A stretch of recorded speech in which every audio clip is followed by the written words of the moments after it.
El entierro de Roger Malvin, de Nathaniel Hawthorne. Uno de los pocos sucesos de las guerras contra los indios susceptibles de recibir la luz de luna de lo novelesco fue la expedición emprendida en defensa de las fronteras en el año de 1725, que terminó con la célebre Batalla de Lowell. La imaginación, si tiene el juicio de dejar en la sombra ciertos incidentes, encuentra mucho que admirar en el heroísmo de la pequeña tropa que combatió en proporción de 2-1 en las entrañas del territorio enemigo. La evidente valentía desplegada por ambos bandos se ajustó a la concepción civilizada del coraje, y los propios anales de la caballería podrían, sin bochorno, registrar las hazañas de 1 o 2 individuos. La batalla, fatal para quienes lucharon, no tuvo consecuencias tan infortunadas para el país, pues dispersó las fuerzas de una tribu y condujo a la paz que reinó en los años siguientes. La historia y la tradición son extraordinariamente detalladas en sus recuentos de este suceso, y el capitán de una avanzada de colonizadores adquirió tanta fama militar como los victoriosos caudillos de legiones. Pese al empleo de nombres ficticios, algunos hechos contenidos en las páginas siguientes serán reconocidos por quienes han oído de labios de los viejos acerca de la suerte de los pocos combatientes que quedaron en condiciones de replegarse tras la batalla de Lowell. Los primeros rayos del sol bañaban con su luz alegre las copas de los árboles, bajo los cuales se habían dejado caer aquella víspera un par de hombres heridos y agotados. Su lecho de hojas secas de roble se esparcía sobre el pequeño espacio llano, al pie de una roca, situada cerca de la cima de uno de los suaves promontorios que moldean los contornos de esa parte del país. La mole de granito, que levantaba su lisa superficie unos 6 u 8 metros sobre sus cabezas, no dejaba de asemejarse a una enorme lápida, sobre la cual las vetas parecían componer una inscripción en caracteres olvidados. En un trecho de varios acres a la redonda, los robles y otros árboles de madera dura tomaban el lugar de los pinos que poblaban aquella zona. Cerca de nuestros caminantes se erguía un robusto roblecillo. La grave herida del hombre mayor probablemente lo habría privado de sueño, ya que se enderezó penosamente hasta quedar sentado tan pronto dio el primer rayo de sol en la copa del árbol más alto. Las hondas líneas de su rostro y sus cabellos entrecanos denotaban que había pasado de la edad madura, pero su musculatura, salvo por los defectos de la herida, había sido tan capaz de soportar fatigas como en el vigor temprano de la vida. La debilidad y el agotamiento marcaban ahora sus rasgos, y la mirada desesperanzada que dirigió a las profundidades del bosque probaba su convencimiento de que se aproximaba el fin de su peregrinaje. A continuación, volvió los ojos hacia el compañero recostado a su lado. El joven, pues escasamente era un hombre crecido, reposaba con la cabeza sobre el brazo, inmerso en un sueño agitado que a cada momento parecía estar a punto de romperse debido a las punzadas de sus heridas. Con la mano derecha agarraba un mosquete y, a juzgar por la violenta expresión de su semblante, en su sopor volvía a presenciar el conflicto del cual era uno de los pocos sobrevivientes. Un grito, potente y penetrante en el delirio de su sueño, se abrió camino como un murmullo imperfecto entre sus labios y, sobresaltándose hasta de oír el delgado sonido de su propia voz, despertó súbitamente. El primer acto de revivir recuerdos fue preguntar, lleno de ansiedad, por el estado del compañero herido. Este último sacudió la cabeza. «Reuben, mi chico», dijo, «la roca a cuya sombra nos sentamos será la lápida de un viejo cazador. Todavía nos faltan leguas y leguas de monte desolado, y de nada me serviría que el humo de mi propia chimenea estuviera al otro lado de aquel cerro. La bala india era más mortífera de lo que yo creía». «Está cansado por estas 3 jornadas», replicó el joven, «y otro poco de descanso lo recuperará. Quédese aquí, sentado, mientras busco en el bosque las hierbas y raíces que tienen que servirnos de sustento». Cuando hayamos comido, se apoyará en mí y enderezaremos nuestras caras rumbo a casa.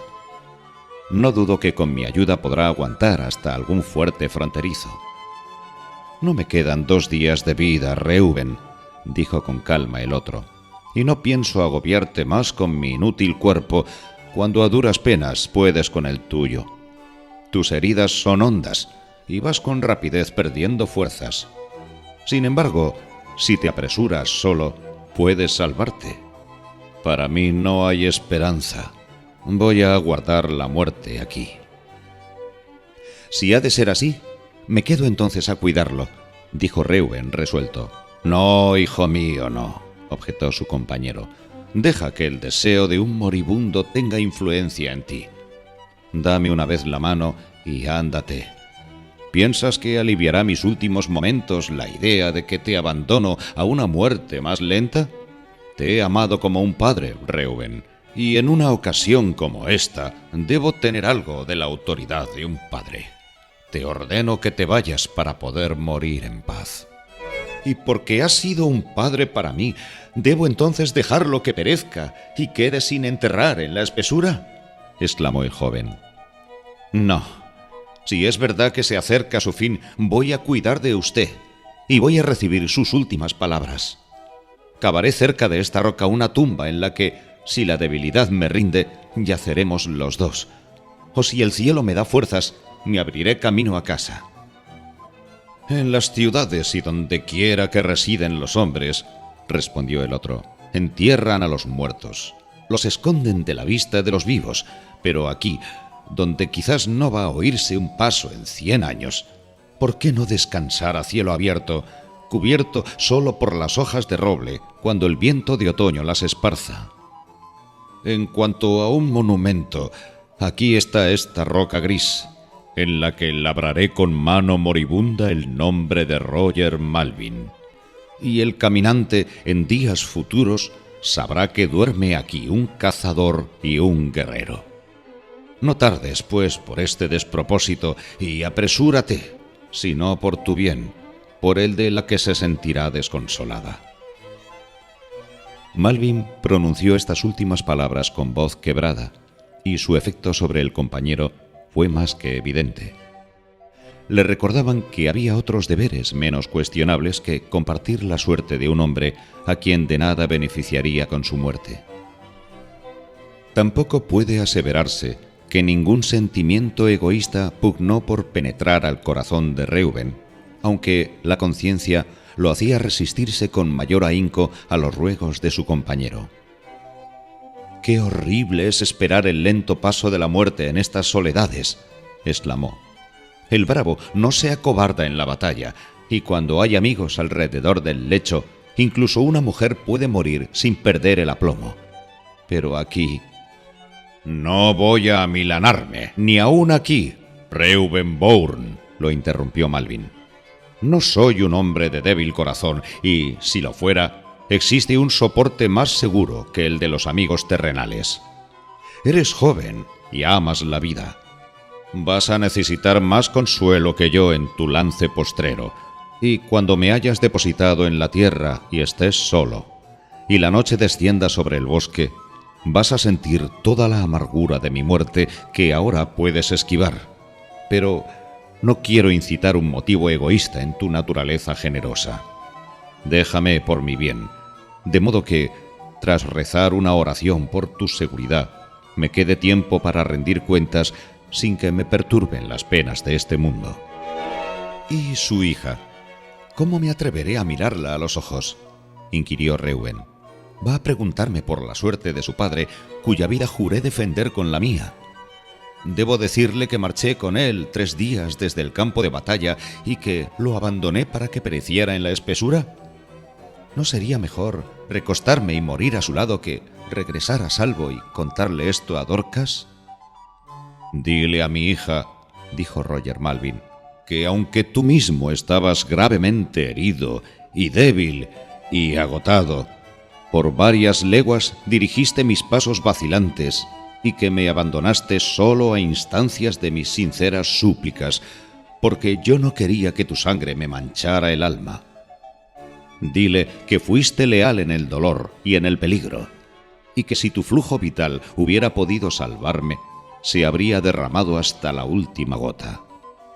Y dile que serás algo más preciado que un padre, que mi bendición cae sobre ambos y que mis ojos moribundos columbran un camino largo y placentero que habrán de recorrer en compañía. Mientras hablaba, Malvin casi se levantó, y el vigor de sus palabras finales pareció colmar el bosque agreste y desolado con una visión de felicidad. Pero cuando se desplomó, exhausto, en el lecho de hojarasca, se extinguió la luz que se había encendido en los ojos de Reuben. Este sentía que era pecaminoso y era necio pensar en la felicidad en aquellos momentos. Su compañero observaba cómo cambiaba de expresión y trató, con generosa maña, de inducirlo a su propio bien. «Tal vez me equivoco respecto al tiempo que tengo por vivir», continuó. «Puede ser que con pronta ayuda me recupere de mi herida. Los fugitivos delanteros ya deben de haber llevado noticias del combate fatal a las fronteras y van a enviar partidas de socorro para quienes estamos en estas condiciones. Si te encuentras con una de estas y los traes aquí, ¿quién quita que pueda sentarme otra vez frente a la chimenea?» Una sonrisa lastimera cruzó el rostro del moribundo al insinuar aquella esperanza infundada, la cual, empero, no dejó de producir efecto en Reuben. Ni el mero egoísmo, ni la afligida situación de Dorcas lo habrían impelido a abandonar al compañero en esa coyuntura, pero sus deseos se apresuraron a adoptar la idea de que podía salvarse la vida de Malvin, y su temperamento optimista elevó casi hasta ser certeza la remota posibilidad de conseguir ayuda humana. «Ciertamente hay razones, poderosas razones, para esperar que haya amigos no muy lejos», dijo a media voz. «A las primeras escaramuzas salió huyendo un cobarde, ileso y de seguro a muy buen paso. Todo hombre recto en las fronteras se terciaría el mosquete al oír la noticia, y aunque ningún grupo va a adentrarse tanto en los bosques, tal vez me los encuentre a un día de camino. Aconséjeme con sinceridad», dijo dirigiéndose a Malvin, dudoso de sus propios motivos. «Si se encontrara en mi lugar, ¿me abandonaría mientras hubiera vida?» «Hace ya 20 años», replicó Roger Malvin suspirando, pues era consciente de la gran diferencia entre ambos casos. «Hace 20 años que escapé junto con un amigo del cautiverio de los indios cerca de Montreal.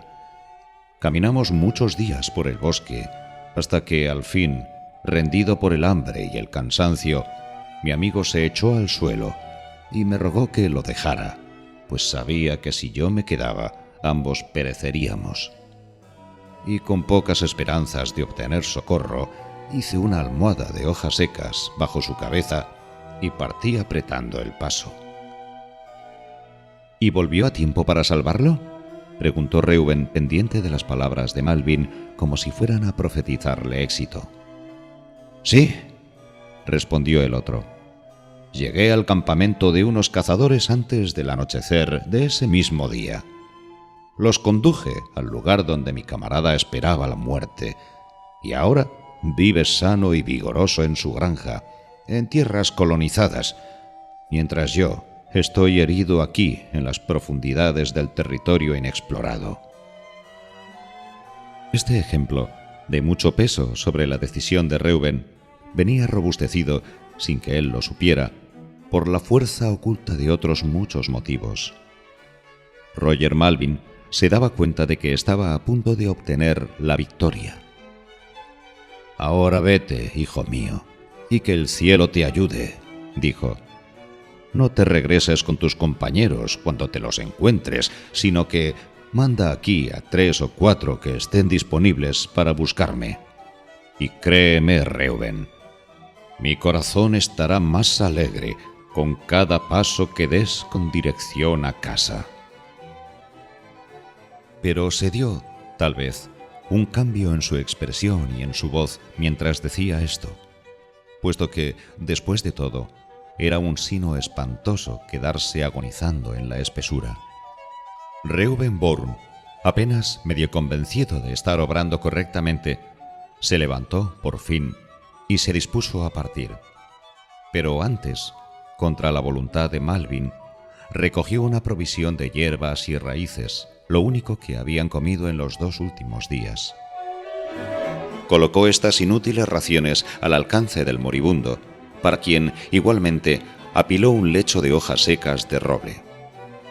Luego, subiendo a la cima de la roca, que por un lado era áspera y escabrosa, arqueó el roblecillo y amarró su pañuelo de la rama más alta.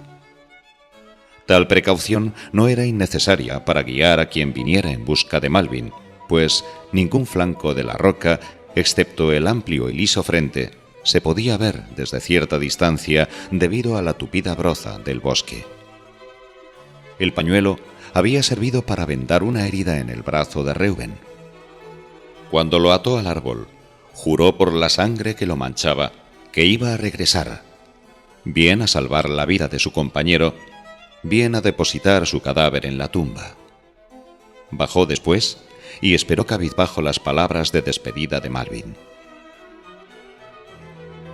La veteranía de este último le dictó prolijos consejos acerca del viaje del joven por el bosque no hollado. Hablaba sobre el tema con calmosa seriedad, como si enviara a Reuben al combate o de caza, mientras él se quedaba en la seguridad del hogar, y no como si el rostro humano que pronto iba a desampararlo fuera el último que jamás contemplara. Pero, antes de terminar, flaqueó su entereza. «Lleva mi bendición a Dorcas y dile que mi última oración será por ella y por ti. Pídele que no guarde aversión porque me dejaste, pues la vida no te habría pesado si con su sacrificio me hubieras hecho un bien. Se casará contigo después de haber llorado un rato por su padre. Que el cielo les conceda largos años felices y que los hijos de sus hijos estén al pie de su lecho mortuorio. Y Reuben», añadió mientras por fin se abría paso el desaliento de la mortalidad, «regresa cuando hayan sanado tus heridas y otra vez tengas bríos. Regresa a esta roca agreste. Entierra mis huesos en una sepultura y reza una oración por ellos». Los colonos de aquellas fronteras guardaban un respeto casi supersticioso por los ritos de entierro, proveniente, tal vez, de las costumbres de los indios que guerreaban con los muertos igual que con los vivos. Y hay muchos casos de sacrificio de la vida en un intento por sepultar a quienes habían sido derribados por la espada de la selva. Reuben, por tanto, reconocía la enorme importancia de la promesa que con toda solemnidad hizo de regresar y efectuar las exequias de Roger Malvin. Era patente que este último, al expresarse de todo corazón en el adiós, ya ni siquiera trataba de convencer al joven de que la ayuda más rápida serviría para preservar su vida. Reuben sabía en su fuero interno que nunca más vería la cara viva de Malvin. Su generosidad lo habría constreñido a demorarse hasta pasar la escena de la muerte, pero las ganas de vivir y la esperanza de la dicha le habían animado el corazón y era incapaz de resistirlas. «Es suficiente», dijo Roger Malvin tras escuchar la promesa de Reuben. «Ándate y que Dios te dé alas». Sin decir nada, el joven le apretó la mano, dio media vuelta y se alejó. Empero, cuando, con paso lento y vacilante, había recorrido un corto trecho, lo hizo volver la voz de Malvin. «Reuben, Reuben», llamaba débilmente. Reuben se arrodilló junto al agonizante. «Levántame y recuéstame en la roca», fue su último ruego. «Así mi cara queda mirando a casa y podré verte por un momento más mientras te pierdes entre los árboles». Habiendo hecho la deseada modificación en la postura de su compañero, Reuben reemprendió el solitario peregrinaje. Al principio caminó más rápido de lo que era compatible con sus fuerzas, pues una especie de sentimiento de culpa, que en ocasiones atormenta a los hombres en sus acciones más justificadas, lo impelía a ocultarse de los ojos de Malvin. Pero, después de haber pisado un largo rato la crujiente hojarasca, regresó a hurtadillas, movido por una curiosidad desenfrenada y lancinante, y, escondido tras la raíz terrosa de un árbol descuajado, acechó atentamente al hombre abandonado. No se nublaba el sol de la mañana y árboles y arbustos inhalaban el dulce aire del mes de mayo. Sin embargo, la faz de la naturaleza parecía ensombrecida, como si se compadeciera de la agonía mortal y del dolor. Roger Malvin levantaba las manos en fervorosa oración, algunas de cuyas frases se deslizaban por la quietud del bosque y penetraban en el corazón de Reuben, atormentándolo con ramalazos indecibles. Pedían, con acentos quebrantados, por la felicidad de éste y la de Dorcas. Al oír esto el joven, la conciencia o algo parecido, lo urgía fuertemente a regresar y otra vez reclinarse al pie de la roca. Sentía cuán duro era el destino de aquel ser bueno y generoso que había abandonado en la adversidad. La muerte llegaría como un cadáver que se acercara lentamente, reptando por el bosque y asomando de árbol en árbol, cada vez más cerca, sus espantosos y congelados rasgos. Pero igual suerte habría corrido Reuben de haberse demorado otro crepúsculo. ¿Quién puede reprocharle que rehuyera tan inútil sacrificio? Mientras lanzaba una mirada de despedida, un soplo de brisa agitó el pequeño pendón que colgaba del roblecillo y le hizo recordar a Reuben su promesa. Varias circunstancias se aunaron para retardar al caminante herido en su regreso a la frontera. Al segundo día, las nubes, encapotando el cielo, le hicieron imposible ajustar el rumbo según la posición del sol. Solo sabía que cada impulso de sus ya casi extintas fuerzas lo alejaba aún más del hogar que buscaba.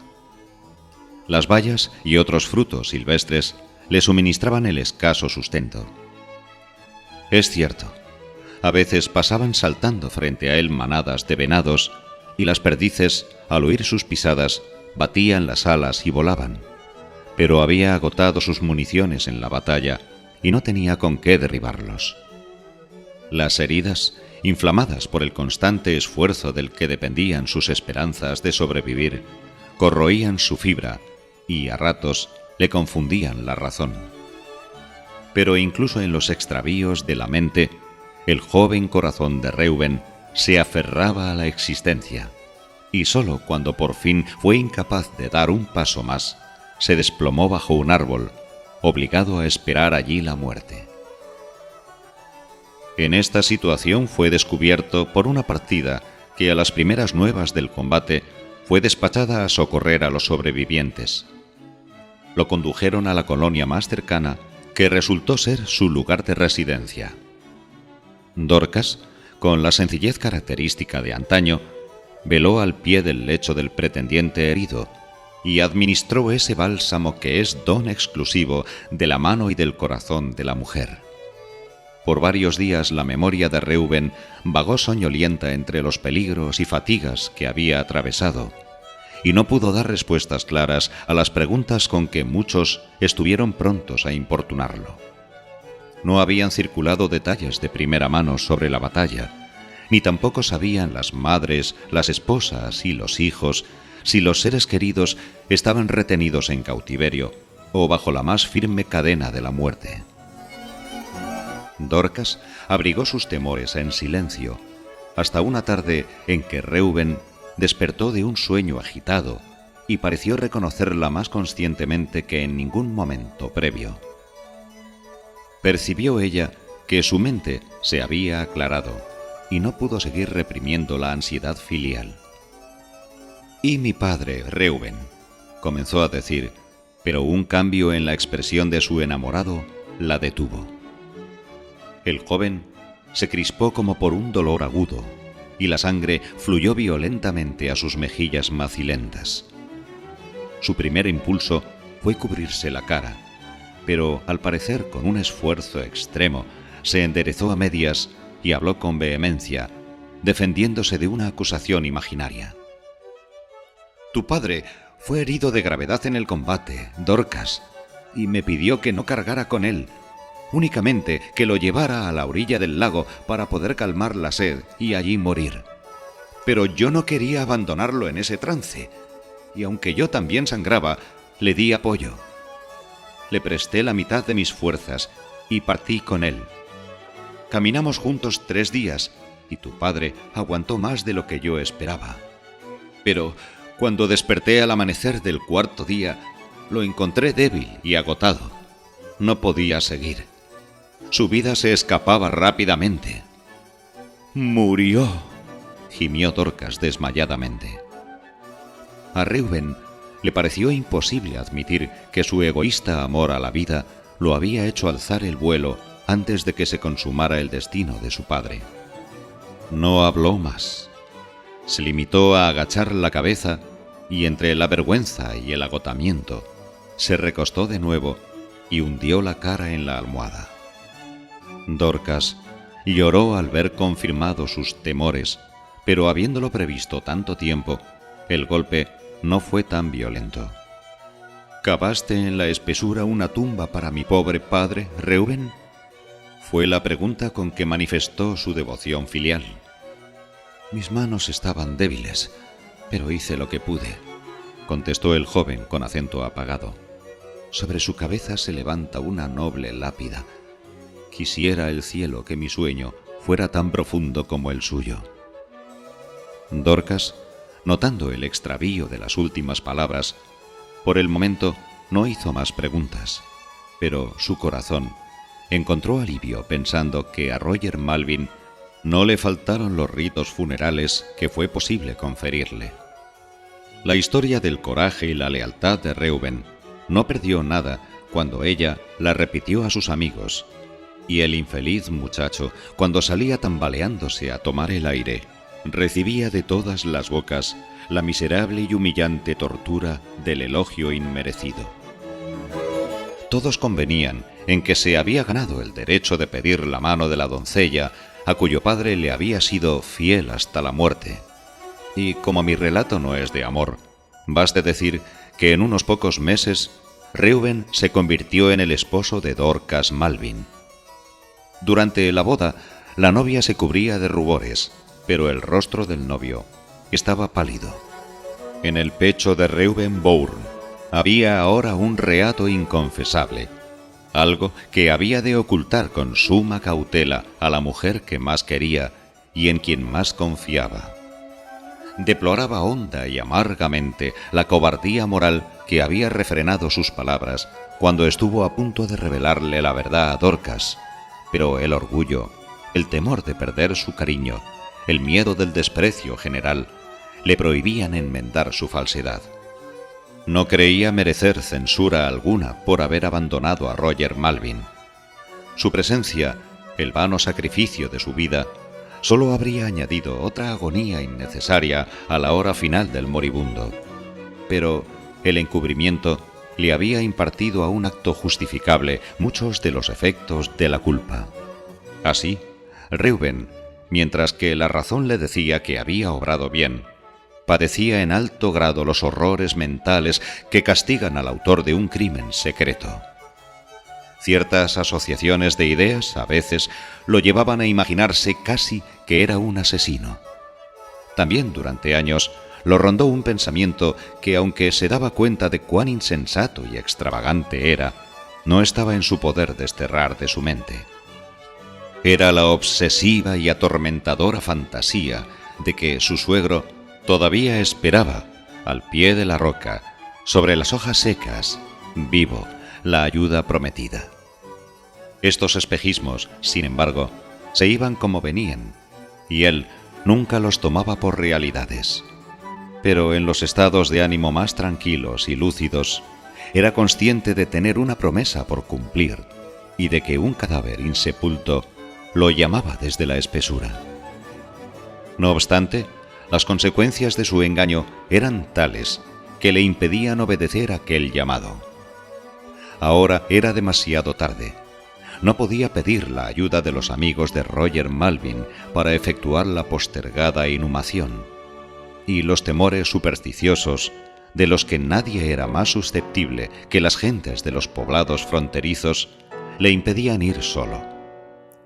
Tampoco sabía cómo buscar en el ilimitado bosque virgen la piedra lisa y con una inscripción en cuya base reposaba el cadáver. Los recuerdos de cada etapa de su trayectoria eran confusos, y del último tramo no quedó en su mente impresión alguna. Había, sin embargo, un impulso continuo, una voz que sólo él oía, que le ordenaba ir a cumplir con su promesa, y tenía la impresión de que, en caso de decidirse a abrir trocha, sería conducido derecho hasta los huesos de Malvin. Pero año tras año, sin oírlo, pero sí sintiéndolo, pasaba sin atender el llamamiento. Su obsesión secreta llegó a ser como una cadena que le agarrotaba el alma y como una serpiente que le roía el corazón. Se convirtió en un hombre triste, desalentado e irritable. Pasados unos años tras su boda, comenzaron a hacerse visibles ciertos cambios en la prosperidad material de Reuben y Dorcas. Las únicas riquezas del primero habían sido su recio corazón y su potente brazo. Pero ella, única heredera de su padre, hizo a su marido amo de una granja cultivada por más tiempo, más grande y más bien surtida que la mayoría de las de la frontera. Reuben Bourne, sin embargo, era un negligente labrador.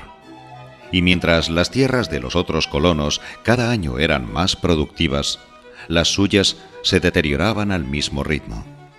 Los obstáculos para la agricultura habían disminuido grandemente con el cese de las hostilidades de los indios, durante las cuales los hombres sostenían el arado en una mano y el mosquete en la otra, y corrían con suerte si el salvaje enemigo no arruinaba en el campo o en el granero los frutos de su labor riesgosa.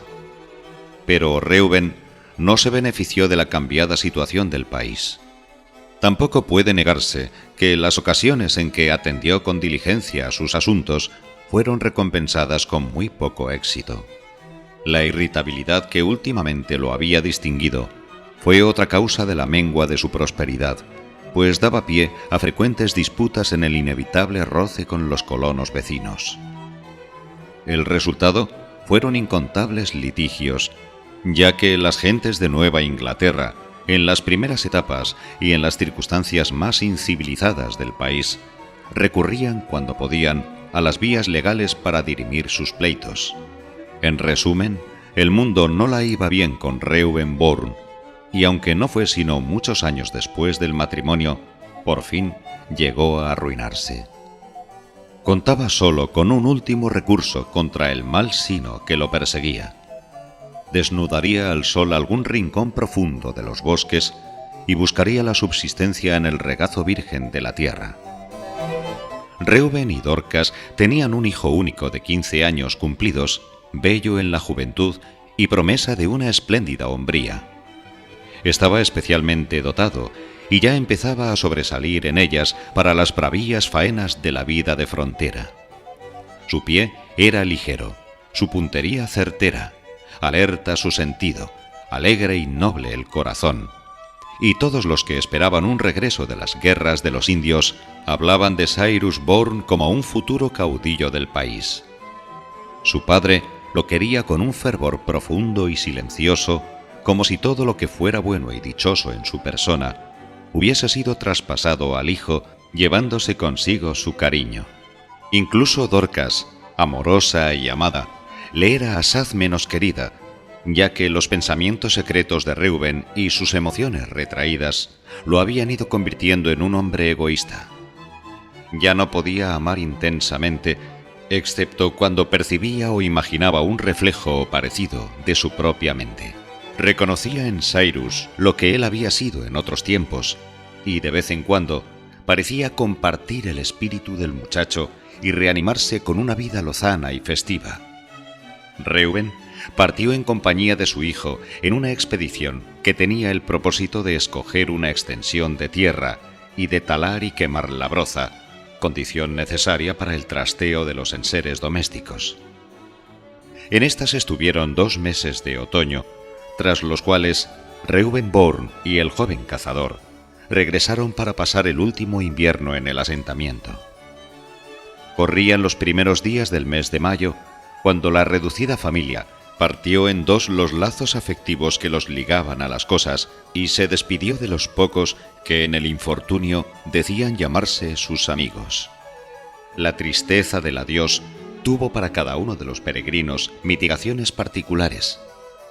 Reuben, taciturno y huraño por la infelicidad, arrancó a paso largo, con su habitual ceño fruncido, cabizbajo, lamentando muy poco y sin dignarse a reconocerlo. Dorcas, aunque lloró profusamente el rompimiento de los vínculos con que su espíritu sencillo y afectuoso se aferraba de todo, sentía que los habitantes de las entrañas de su corazón se mudaban con ella y que lo demás se repondría donde quiera que fuese. Y el muchacho, tras derramar una lágrima, pensaba en los azarosos placeres del bosque inexplorado. ¿Quién, en el fervor de la ilusión, no ha deseado ser un nómada en un mundo silvestre y soleado, con un ser tierno y puro que se apoye liviano en su brazo? Para la marcha libre y jubilosa de la juventud, no habría más barreras que el agitado océano y las montañas coronadas de nieve. La más serena madurez escogería una morada donde la naturaleza hubiera derramado sus riquezas por partida doble en el valle de un arroyo transparente. Y cuando la vejez, tras largos años de vida sana, se arrimara furtiva y allí lo sorprendiera, encontraría al padre de una raza, al patriarca de un pueblo, al fundador de una nación en ciernes. Al sobrevenir la muerte, como el dulce sueño que nos embarga tras un día de dicha, sus lejanos descendientes llorarían ante el polvo venerable. Revestido de misteriosos atributos por la tradición, los hombres de las generaciones venideras lo mirarían como a un dios, y la remota posteridad vería su figura, vagamente gloriosa, erguida en las lejanías del valle de 100 siglos. El enmarañado y lóbrego bosque que atravesaban los personajes de mi relato era harto distinto de la tierra de fantasía del soñador. Pero en el modo de vivir de estos había algo que la naturaleza reclamaba como suyo, y los atenazantes cuidados que habían traído del mundo eran los únicos estorbos de su felicidad. El alentado y brioso caballo que cargaba todos sus saberes no se plantaba bajo el peso añadido de Dorcas, aunque la recia crianza la sostenía ella en el último tramo de cada jornada al lado del marido. Reuben y el hijo, mosquetes al hombro y hachas a las espaldas, marchaban a paso vigoroso, cada uno a la mira de la caza que les proporcionaba alimento. Al dictado del hambre, hacían un alto y preparaban la comida a la orilla de alguna corriente cristalina que, cuando se arrodillaban a beber con labios sedientos, murmuraba con dulce renuencia como una doncella ante el primer beso de amor. Dormían bajo una enramada y despertaban al despuntar el alba, repuestos para las faenas de otro día. Dorcas y el muchacho avanzaban llenos de alborozo, y hasta el ánimo de Reuben reflejaba a ratos alegría exterior, aunque, adentro, había una helada pesadumbre que él comparaba con los ventisqueros en las ollas y vegas de los riachuelos, mientras la fronda, arriba, era de un verde claro. Cyrus Bourne era tan buen vaquiano de los bosques como para saber que su padre no se ceñía a la ruta que habían seguido en la expedición del otoño anterior. Ahora caminaban más hacia el norte, alejándose directamente de los poblados y penetrando en una región cuyos únicos dueños seguían siendo las bestias salvajes y los hombres salvajes. El muchacho a veces insinuaba sus opiniones al respecto y Reuben escuchaba con atención, llegando a cambiar de rumbo en 1 o 2 ocasiones según el consejo del hijo. Pero después de hacerlo parecía incómodo. lanzaba vistazos rápidos y erráticos como al acecho de enemigos ocultos tras los árboles, y al no descubrir nada, miraba atrás como con miedo de que alguien lo siguiera. Cyrus, dándose cuenta de que el padre poco a poco retomaba la antigua dirección, dejó de intervenir, y aunque algo empezó a pesarle en el pecho, su temple aventurero le impedía lamentar que el camino se hiciera más largo y misterioso. Hicieron alto en la tarde del quinto día y organizaron el sencillo campamento casi una hora antes de la puesta del sol. En las últimas leguas, el territorio se había ido diversificando con suaves ondulaciones que parecían las enormes olas de un mar petrificado. Y en una de las correspondientes hondonadas, en un lugar agreste y romántico, la familia levantó el cobertizo y encendió la hoguera. Algo nos hace estremecer y sin embargo nos caldea el corazón cuando pensamos en los tres, unidos por los fuertes lazos del amor y separados de todos los que vivían por fuera de este vínculo. Los negros pinos los miraban desde arriba, y cuando el viento soplaba entre sus copas, se escuchaba por el bosque un sonido compasivo. O gemían esos añosos árboles por miedo a que por fin hubieran venido los hombres a hundir el hacha en su corteza. Mientras Dorcas alistaba la cena, Reuben y el hijo se proponían dar una vuelta en busca de la caza que no habían podido conseguir durante la jornada. El chico, luego de prometer que no se alejaría del campamento, partió con paso tan ligero y elástico como el del venado que pensaba derribar, en tanto que su padre, sintiendo una dicha pasajera al seguirlo con la vista, se dispuso a tomar el rumbo opuesto. Dorcas, mientras tanto, se había acomodado cerca de la fogata de chamizas, sobre el musgoso y carcomido tronco de un árbol desarraigado años atrás.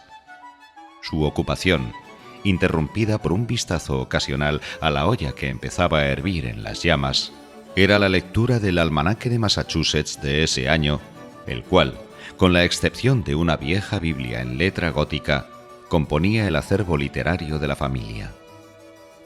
Nadie presta más atención a las divisiones arbitrarias del tiempo que quienes están apartados de la sociedad, y Dorcas comentó, como si el dato tuviera importancia, que ese día era 12 de mayo. Su marido dio un bote. «El 12 de mayo. Y bien que debería recordarlo», murmuró, mientras numerosos pensamientos le confundían momentáneamente el cerebro. «¿Dónde estoy? ¿A dónde me dirijo? ¿En dónde lo dejé?» Dorcas, demasiado acostumbrada a los accesos caprichosos del marido como para notar alguna rareza en su conducta, puso a un lado el almanaque y le habló con el tono compungido que los de tierno corazón asignan a las penas que hace tiempo se enfriaron y murieron. «Fue por estas fechas, hace 18 años, que mi padre dejó este mundo por uno mejor. Contó con un brazo amable que le sostuviera la cabeza y una voz bondadosa que lo animara, Reuben, en la hora final. Y el pensamiento del fiel cuidado que le prestaste me ha consolado en muchas ocasiones desde entonces». Morir sería horrible para un hombre solo en un lugar salvaje como este. «Pídele al cielo, Dorcas», dijo Reuben con voz entrecortada.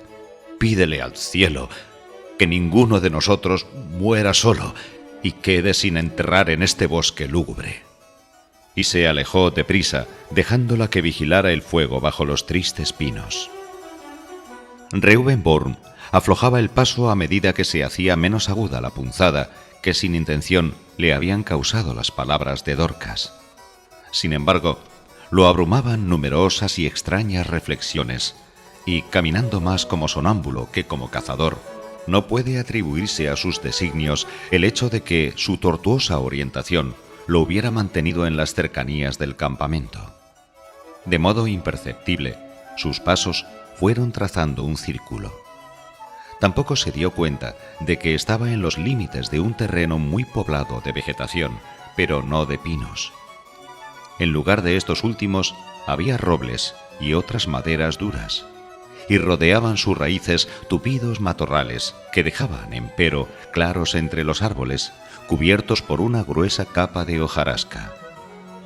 cuando se oía el susurro de las ramas o el crujir de los troncos, como si el bosque despertara de un sueño, Reuben alzaba por instinto el mosquete que descansaba en su brazo y echaba una mirada rápida y aguda a cada lado, pero convencido en su atención parcial de que allí no había animal alguno, volvía a sumirse en sus cavilaciones. Meditaba en la extraña influencia que lo había desviado del curso prefijado hasta este recóndito paraje. Incapaz de penetrar en el rincón secreto del alma donde yacían escondidos sus motivos, creía que una voz sobrenatural lo había llamado y que una fuerza sobrenatural le había impedido retroceder. Extraña vista la de aquel limitado rincón de solaz hogareño en la desierta entraña de la naturaleza. El sol se demoraba todavía en las ramas más altas de los árboles que crecían en las lomas, pero las sombras de la noche se hacían más oscuras en la hondonada donde habían instalado el campamento, y la lumbre se ponía más roja mientras reverberaba en los altos troncos de los pinos y oscilaba en los negros matorrales que bordeaban el paraje. El corazón de Dorcas no se sentía triste, puesto que presentía que era mejor viajar por la espesura con dos seres queridos que ser una mujer desamparada en medio de un gentío indiferente. Mientras se ocupaba en componer asientos de madera carcomida, cubriéndolos con hojas para Reuben y el hijo, su voz danzaba por el sombrío bosque al compás de una tonada que había aprendido en la juventud. La tosca melodía, creación de un bardo que no alcanzó la fama, se refería a una noche de invierno en una cabaña en la frontera, en la que, protegida de incursiones salvajes por la nieve apilada, la familia se reunía llena de contento junto al fuego. La canción poseía el anónimo encanto del pensamiento que no se tomó en préstamo, pero en particular había 3 o 4 versos repetidos que fulguraban aparte de los otros como las llamas del hogar cuyos placeres celebraban. En ellos, con la magia de unas pocas y sencillas palabras, el poeta había infundido la mismísima esencia del amor doméstico y de la dicha hogareña. Eran al mismo tiempo poesía y retrato. Mientras Dorcas cantaba, las paredes del hogar abandonado volvían a rodearla.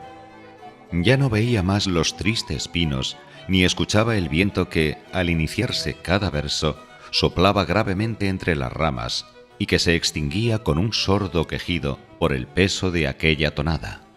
La espabiló el estallido de un arma en las cercanías, y el sonido repentino, o bien su soledad junto a la hoguera, la hizo temblar violentamente. Al momento siguiente, echó a reír con el orgullo de un corazón materno.